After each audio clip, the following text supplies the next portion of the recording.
यहाँ चाहिँ अस्ति 18 गतेबाट परेको पानीले एकदमै खतरा बाटो पुल झन्न पुल चाहिँ लगेन, यहाँ खोक्चा भएको थियो होइन।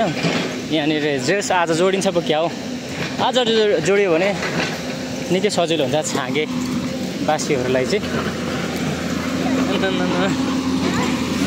अलिक कडा भएछ नि त है, हो नि त होइन क्या, आमा खतरा छ त्यही चाहिँ,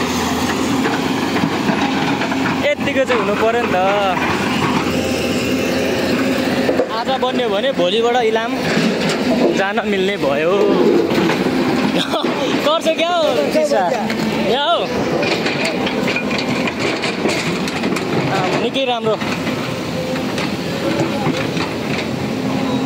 यहाँ चाहिँ निकै खतरा नै खोलेको थियो लगभग, अब चाहिँ भयो। त्यहाँ माथिको ढुङ्गा झर्ने सम्भावना देख्यो अलिक, तर झरिहाल्दैन होला।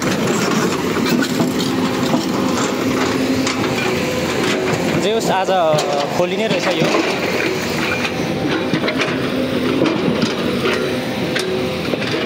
सम्भव थिएन नि अस्ति त नि, त्यहाँनिर बेस हालेछ नि त निकै खतरा तरिकाले।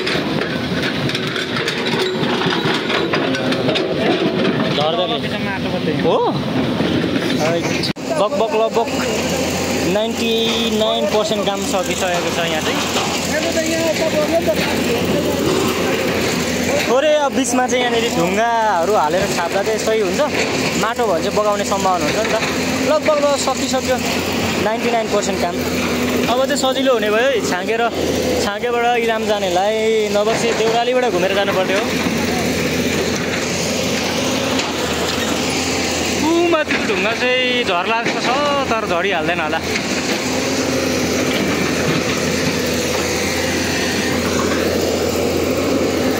काम धमाधम।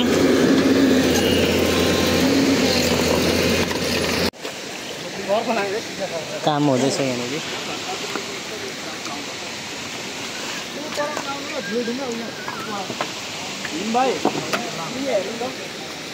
धमाधम काम हुँदैछ है यहाँनिर।